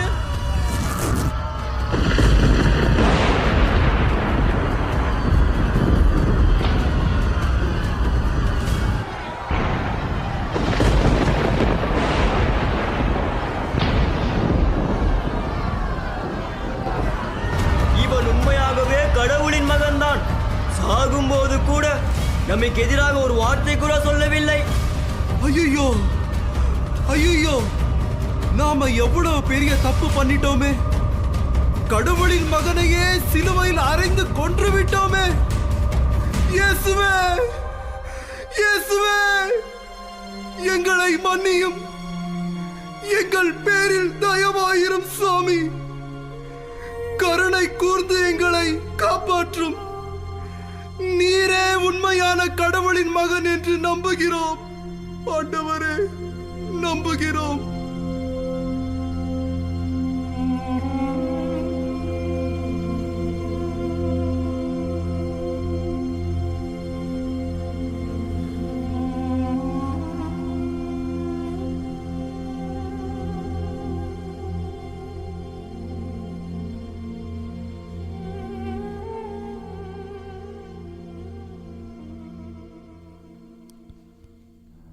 எல்லாம் நிறைவேறியது என கூறி இயேசு தந்தையின் கரங்களில் தனது ஆவியை ஒப்படைக்கின்றார். கோதுமை மணி மடிந்தால்தான் மிகுந்த பலன் அளிக்கும் என்ற இயேசு தன்னையே தியாக பலியாக்கியுள்ளார். பிறருக்கு வாழ்வளிக்கும் போராட்டத்தில்தான் முழுமையான வாழ்வுண்டு என்பதை சிலுவை சாவு எடுத்து காட்டுகிறது. மனிதரை மீட்க மனு உருவெடுத்த மாசு மறுவற்ற செம்மறி இன்னுயிர் துறக்கிறார். பாவத்தில் மூழ்கி திக்கு தெரியாது தவித்த மாந்தருக்கு இரக்கமும் மன்னிப்பும் வழங்கி வாழ வழி காட்டிய வள்ளல் தனது இரு கரங்களையும் விரித்து வானுக்கும் மண்ணுக்கும் இடையே தொங்கி நம் மீதுள்ள அன்பை வெளிப்படுத்துகிறார். தன்னை பெற்று வளர்த்து ஆளாக்கிய அன்னையை அனாதையாக உலகில் விட்டு செல்லாமல் தன்னால் மிகுதியாக அன்பு பாராட்டப்பட்ட சீடன் யோவானிடம் ஒப்படைத்து கண்காணிக்கும்படி சொல்கிறார். ஆனால் நாம் எத்தகைய மனநிலை உடையவர்களாயிருக்கிறோம்? பிள்ளைகள் உயிரோடு இருக்கும்போதே அன்னையர்கள் அனாதைகளாக்கப்படுகின்றனர். தந்தையே, இவர்கள் அறியாமல் செய்கிறார்கள், இவர்களை மன்னியும் என்று இறப்பின் தருவாயில் கூட மன்னித்தலின் முக்கியத்துவத்தை நமக்கு வெளிப்படுத்துகிறார். எமக்கு தீமை செய்பவரை நாங்கள் மன்னிப்பது போல எங்கள் குற்றங்களையும் மன்னியும் என்று இறைவனிடம் வேண்டுகிறோம். ஆனால் நம்மை காயப்படுத்துபவரை மன்னிக்கும் மகத்துவம் நம்மிடம் இருக்கிறதா? நமக்கு அடுத்திருப்பவரை அன்பு செய்யும் மனப்பான்மையும் பிறர் காயங்களை ஆற்றும் மாண்பும் நம்மிடம் இருக்கிறதா? இல்லை, பழிவாங்கும் எண்ணமும் நான் எனக்கு என்னும் சுயநல வட்டமும் வளர்ந்து கொண்டிருக்கிறதா? ஜெபம். எம் மீது கொண்ட அளவற்ற அன்பால் உமது உயிரையே தியாகம் செய்த இயேசுவே, நாங்கள் எமது உயிரின் முக்கியத்துவத்தையும் பிற உயிரின் மாண்பையும் புரிந்து அன்பு, மன்னிப்பு, கருணை, தியாகம் என்னும் மனித மாண்புகளை உணர்ந்து வாழ வரம் தாரும்.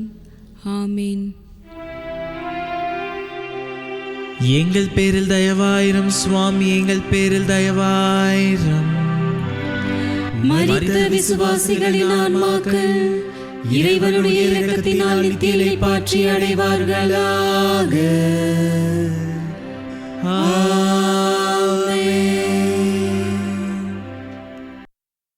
தாழாத கொடுந்துயரமா தாயுள்ளம் நிலை குலையுமா?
பதிமூன்றாம் நிலை.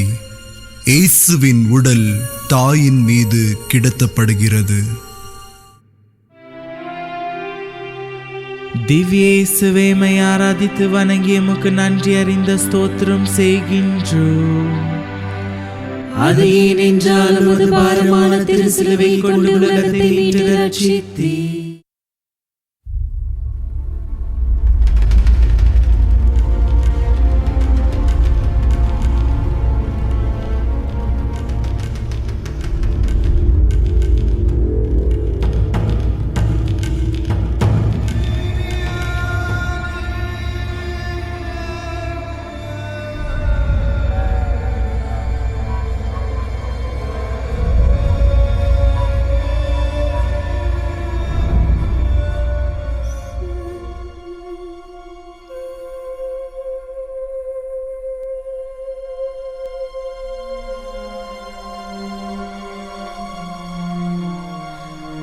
ஐயோ மகனே, என்னால் ஒன்றும் செய்ய முடியவில்லையே.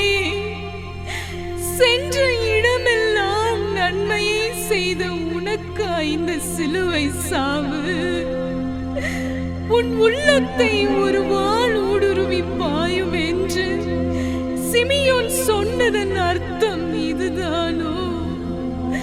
பெத்தலையில் உன்னை பெற்றெடுக்க வீடு வீடாக ஏறி இறங்கியது இந்த பரிதாப கோலத்தில் உன்னை பார்ப்பதற்குத்தானா?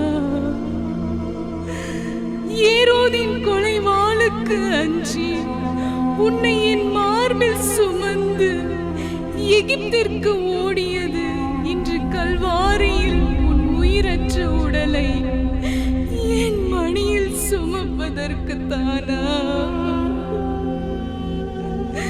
தீர்ப்பிடாதே என்று சொன்ன உனக்கு அநியாய தீர்ப்பளித்து என் உதிரத்தில் இருந்து நான் தந்த உயிரை பறித்து விட்டனரே. என் மகனே, உன் உடலை சல்லடையாக்கி என் உயிரில் அக்னிமலையை பொழிய செய்து விட்டார்களே. ஆயினும் என் மகனே, சாவின் விளிம்பில் கூட இவர்கள் அறியாமல் செய்கிறார்கள். இவர்களை மன்னியும் பிதாவே என்று இறைஞ்சிய உன் வார்த்தைகள் சிதைந்த என் நெஞ்சில் தேனாராய் பாய்ந்து என் தாய்மை முழுமையாக்கிவிட்டன.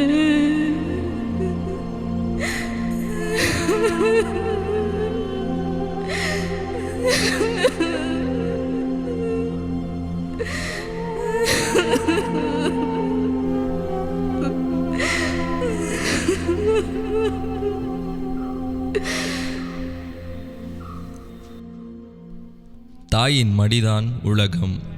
ஆம், இது உண்மைதான். அன்று உயிரற்ற தன் மகனின் உடலை கண்டு அன்னை மரியாள் அழுதார். இன்றும் நம் தாய்மார்கள் அழுகிறார்கள். யாருக்காக அழுகிறார்கள்? ஏன் அழுகிறார்கள்? அவர்கள் அழுவதற்கு நாம் தான் காரணமா? அவர்களை அழ வைப்பது நாமாக இருந்தால் வெட்கி அவமானப்பட வேண்டும். ஆம், இன்று தாய்மார்கள் அழுது கொண்டுதான் இருக்கின்றார்கள். தன் மகனை சான்றோன் என கேட்ட தாய் என்ற ஆனந்தத்தால் அல்ல, துக்கத்தால், இயலாமையால், அவமானத்தால் அழுகிறார்கள்.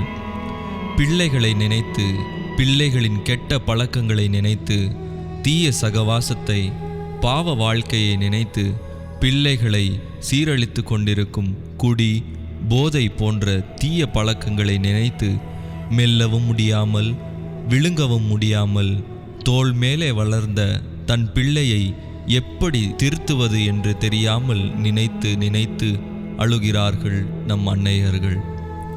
உருவாக்கி உயிர் தந்து உதிரத்திலே 10 மாதம் சுமந்து கண்ணின் கருவிழி போல் காத்து, எனக்கு இல்லை என்றாலும் பரவாயில்லை, நான் உண்ணாவிட்டாலும் பரவாயில்லை, என் பிள்ளைக்கு அனைத்தையும் கொடுக்க வேண்டும் என்று வாழ்க்கையையே தியாகம் செய்து வாழும் தாயை பாரமாய், தேவையில்லாத உயிராய் நடத்தும் பிள்ளைகளை கண்டு அழும் அன்னையர் எத்தனை எத்தனையோ. வயது முதிர்ந்த சூழலில் அன்பும் மரியாதையும் கிடைக்கப் பெறாமல் கணக்கு போடும் பிள்ளைகளின் மனமறிந்து மானமிழந்து வேறு வழியில்லை என நடைப்பிணமாய் இருக்கும் தாய்மார்கள் இன்று அழுகிறார்கள். நமக்கு உயிரை கொடுத்தவளை கோவில் கட்டி தொழ வேண்டும் நாம். கோவில் கட்டாவிட்டாலும் அவர்களுக்கு உரிய மதிப்பையும் மாண்பையும் அன்பையும் தருகிறோமா? ஜெபம். பிறப்பு முதல் இறப்பு வரை தாயின் மடியில் தவழ்ந்த இயேசுவே, எமது தாய்மார்களுக்கு ஏற்ற பிள்ளைகளாகவும் பிள்ளைகளுக்கு ஏற்ற சிறந்த பெற்றோர்களாகவும் வாழ அருள் தாரும். ஆமேன். எங்கள் பேரில் தயவாயிரம் சுவாமி, எங்கள் பேரில் தயவாயிரம். மரித்த விசுவாசிகளின் ஆன்மாக்கள் இறைவனுடைய இரக்கத்தினால் நித்தியலை பாற்றி அடைவார்களாக.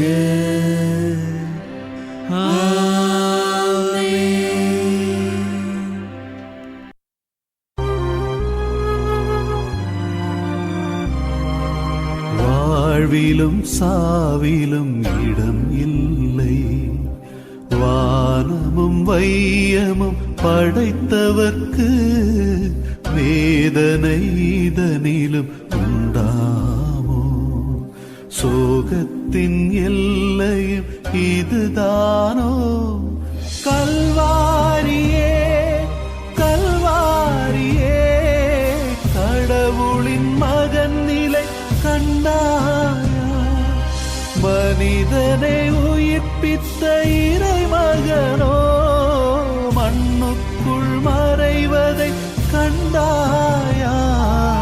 மண்ணுக்குள் மறைவதை கண்டாயா?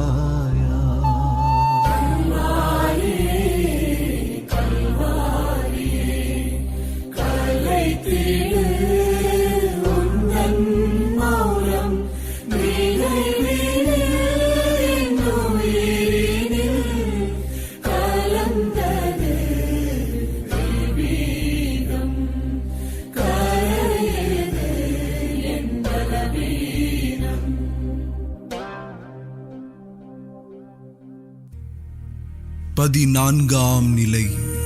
இயேசுவின் உடல் அடக்கம் செய்யப்படுகிறது. திவ்ய இயேசுவே, மை ஆராதித்து வணங்கி எமக்கு நன்றி அறிந்த ஸ்தோத்திரம் செய்கின்றோம். அது ஏனென்றால் உமது பாரமான திரு சிலுவை கொண்டு உலகத்தை மீட்டு ரட்சித்தீர்.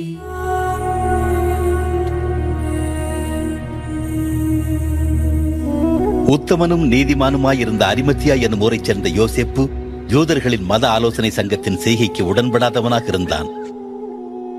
அவன் ஓய்வு நாள் தொடங்குவதற்கு முன்பு பொந்தியு பிலாத்துவிடம் சென்று இயேசுவின் சரீரத்தை கல்லறையில் வைக்க அனுமதி பெற்றுக் கொண்டான்.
தடம் பார்த்து நடப்பவர்கள் மனிதர்கள், தடம் பதிப்பவர்கள் மாமனிதர்கள். இயேசு தனது லட்சிய பயணத்தில் வந்த இடையூறுகளையெல்லாம் விடாமுயற்சியோடு வெற்றிகரமாக நிறைவேற்றி சாதனையாளராக கல்லறையில் அடக்கம் செய்யப்படுகிறார். உயிர் பிரிந்து விட்ட நிலையில் அவருடல் மண்ணுக்குள், அதுவும் அந்நிய மண்ணுக்குள் அடக்கம் செய்யப்படுகிறது. நீங்களும் நானும் ஒரு நாள் இறப்பது நிச்சயம். இன்று பேசிக்கொண்டிருக்கின்றோம், நாளை என்ன ஆகும் என்று யாருக்கும் தெரியாது. மரணம் ஒன்று மட்டுமே நிச்சயமானது. எங்கு, எப்போது, எப்படி மரணம் வரும் என யாருக்கும் தெரியாது. ஒரு நாள் நாமும் பேச்சிழந்து, மூச்சிழந்து, உடலின் வெப்பம் தணிந்து செத்த பிணமாய் கிடக்கப் போகிறோம். கடவுள் நம் கண்ணெதிரே வந்து, நீ இன்று இறக்கப் போகிறாய், நீ செய்த புண்ணியத்தை எல்லாம் தாரை வார்த்து கொடு என்றால், கொடுப்பதற்கு புண்ணியங்கள் ஏதாவது நம் கணக்கில் உள்ளதா? இந்த ஆடி அடங்கும் வாழ்க்கையில்தான் எத்தனை எத்தனை போராட்டங்கள், போட்டிகள், பொறாமைகள், பணம், பதவி, புகழ் மீது தீராத பற்று, சாவதற்குள் அனைத்தையும் அனுபவித்து விட வேண்டும் என்ற ஒரு வெறி. 1000 ஆண்டு அனுபவித்தாலும் நாம் எல்லாரும் அடங்கப் போவது அந்த 6 அடி அங்குள்ள கல்லறையில்தான். நம்முடன் சேர்த்து நமது சுயநலம், பேராசை, நான் தான் என்கிற ஆணவம், அடுத்தவர்களை கெடுக்கும் எண்ணங்கள், தீய சிந்தனைகள், தவறான நடத்தை, மூட நம்பிக்கை அனைத்தும் வேரோடு புதைக்கப்பட வேண்டும். கல்லறை தோட்டத்தின் கதவுகள் நமக்காக ஒரு நாள் திறக்கப்படும். கதவுகள் திறக்கப்படுவதற்கு முன் நமது மனங்களை திறப்போம். இறைமகன் இயேசுவோடு நாமும் எழுந்து கொள்வோம். இந்த உலகில் வெற்றி காண்போம். ஜெபம். அன்பு இயேசுவே, நீர் மரித்து அடக்கம் செய்யப்பட்டாலும் 3ஆம் நாள் புத்துயிர் பெற்று எழுந்தது போல நாங்களும் எங்கள் சுயநலம், பேராசை, ஆணவம், தவறான நடத்தை மற்றும் தீய எண்ணங்களை புதைத்துவிட்டு புத்துயிர் பெற்று எழுந்திட அருள் தாரும். ஆமேன். எங்கள் பேரில் தயவாயிரம் சுவாமி, எங்கள் பேரில் தயவாயிரம். மரித்த விசுவாசிகளின் ஆன்மாக்கள் இறைவனுடைய இரக்கத்தினால் நித்தியலை பாற்றி அடைவார்களாக.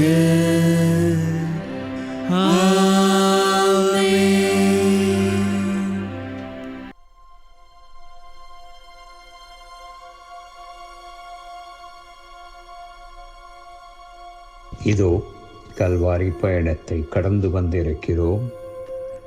நம் ஆண்டவரின் பாடுகள் அனைத்தையும் நம் உள்ளத்தில் உணர்ந்திருக்கிறோம்.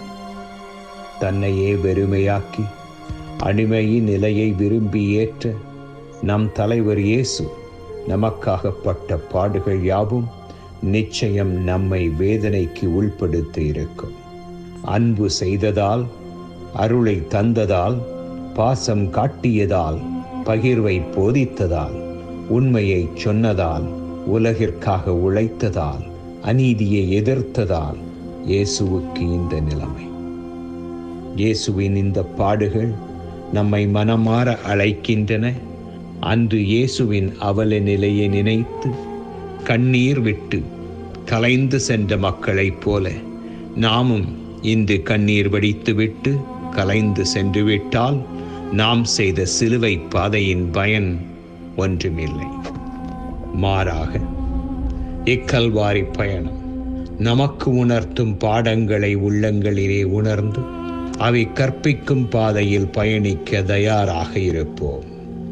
இன்று இயேசுவின் பாடுகளை தியானித்த நாம் இயேசுவின் பாடுகளை இதயத்தில் ஏற்றிவிட்டது மட்டுமில்லாமல் அவை உணர்த்தும் பாடங்களை நம் வாழ்வின் பகுதியாக்குவோம்.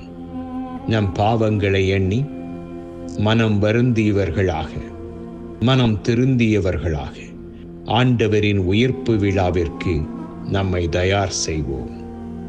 தனக்காக வாழாமல் பிறருக்காக வாழ்ந்த நம் இயேசுவின் வழியில் நாமும் பிறருக்காக வாழ்ந்து மண்ணிலே இறைவனின் உண்மை சாட்சிகளாக வாழத் துவங்குவோம்.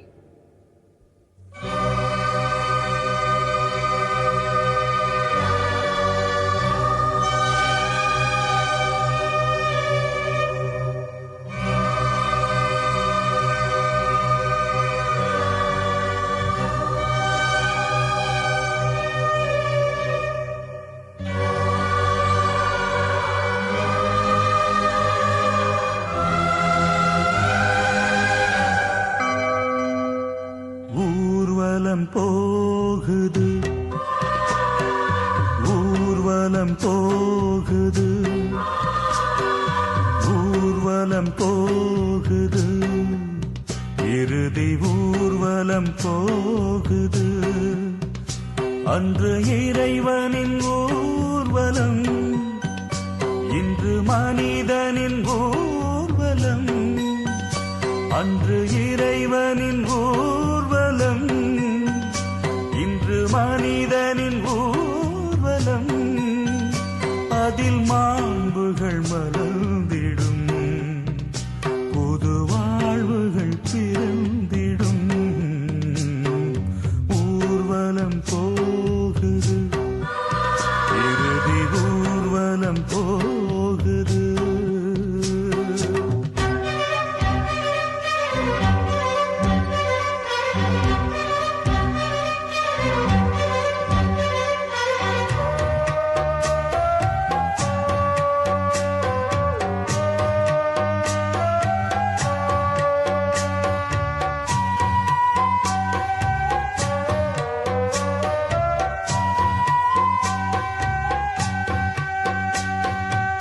சுமையில்லாமல் பயணமில்லை, சுவையில்லாமல் வாழ்வுமில்லை. சுமையில்லாமல் பயணமில்லை, சுவையில்லாமல் வாழ்வுமில்லை. சுமைகளை விரும்பி ஏற்றிடும் தோள்களில் சுமையும் சுவையாகும், இறைவனின் வழியாகும். சுமையும் சுவையாகும், இறைவனின் வழியாகும். ஊர்வலம் போகுது, ஊர்வலம் போகுது.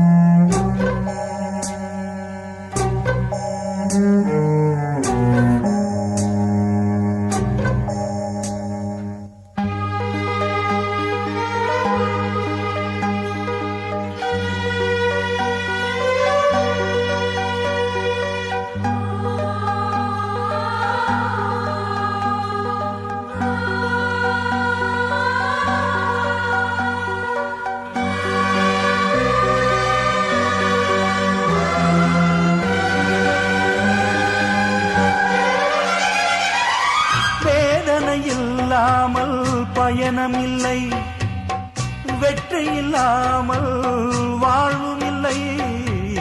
வேதனை இல்லாமல் பயணம் இல்லை, வெற்றி இல்லாமல் வாழ்வும் இல்லை. துன்பமாம் சிலுவை வெற்றியில் சின்னம், வேதனை உரமாகும் தேவனின் வழியாகும். வேதனை உரமாகும் தேவனின் வழியாகும். ஊர்வலம் போகுது, ஊர்வலம் போகுது. அன்று இறைவனின் ஊர்வலம், இன்று மனிதனின் ஊர்வலம்.